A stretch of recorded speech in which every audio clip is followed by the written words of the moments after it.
नमस्कार किसान भाइयों, मैं हूं बेगूसराय जिला के बांक डंडारी क्षेत्र में, जहां पर मैं देख रहा हूं कि उन्नत किस्म के अमरूद की खेती की हुई है।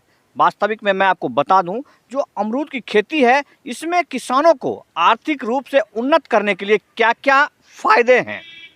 यहाँ जो खेती अमरूद का खेती जो है वो एक पर्याय है, क्योंकि जब बगीचा लगाना हो आम लीची का तो लोग इसका उपयोग करते हैं। मेरे साथ किसान भाई हैं जो इसका देखभाल कर रहे हैं और वो पूरी रूप से बताएंगे कि इससे वास्तविक में हमारा आर्थिक उन्नति हो सकता है, ये बीज कहाँ से आया और इससे फ़ायदे क्या हैं। मैं स्वागत करूंगा, एक किसान है जो इसकी देखरेख कर रहे हैं। अपना नाम बताइए।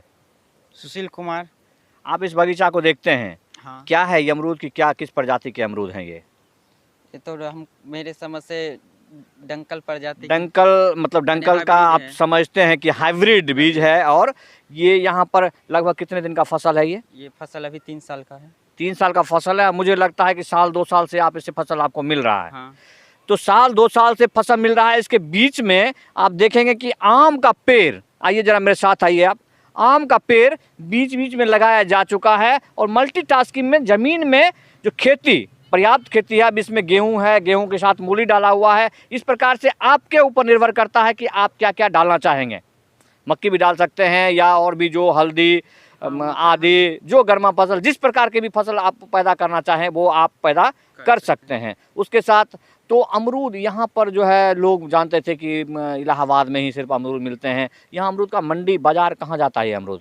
ये अभी खगड़िया चले जाता है और बेगूसराय इधर बकरी को जाता है, लंबा लंबा दूर चले जाता है, कलकत्ता तक जाता है। पर्याप्त मात्रा में आपको यहाँ खरीदार आ जाते हैं? हाँ।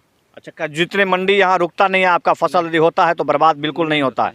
ये बहुत ही सही और सही जगह, सटीक जगह है कि जब भी आप कोई भी फसल लगाएं तो आपको ये देखना है कि हमारा फसल जो है वो मंडी तक पहुंच पाएगा कि नहीं पहुंच पाएगा। जब तक हम पैदा करेंगे और उसकी बिक्री नहीं होगी तो पर्याप्त मात्रा में हमें इसका फ़ायदा नहीं मिल पाएगा। और बताएं, क्या इसमें रासायनिक तौर पर इसके रख रखाव के लिए कुछ करना पड़ता है अमरूद में?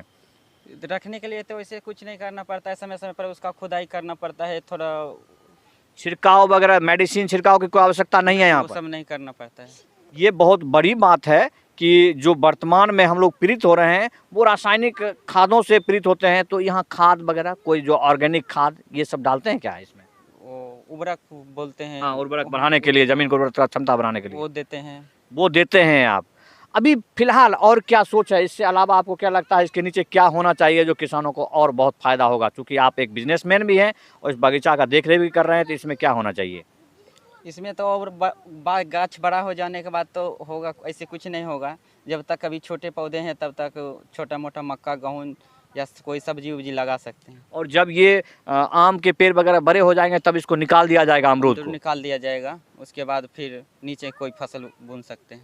मैंने मैंने पहले ही बताया, एक पर्याय है अमरूद जो शॉर्ट टर्म, जब आपका दिल करे कि मुझे आम लीची का बगीचा लगाना है, क्योंकि आम और लीची लगभग 5 से 6 साल के बाद फसल देना शुरू करता है और अमरूद एक ऐसा फसल है जो साल या 6 महीने के बाद ही इसमें फसल लगना शुरू हो जाता है। तो ये एक बहुत बड़ी बात है, आपको समझने की बात है कि जब आप समय का दुरुपयोग ना करें।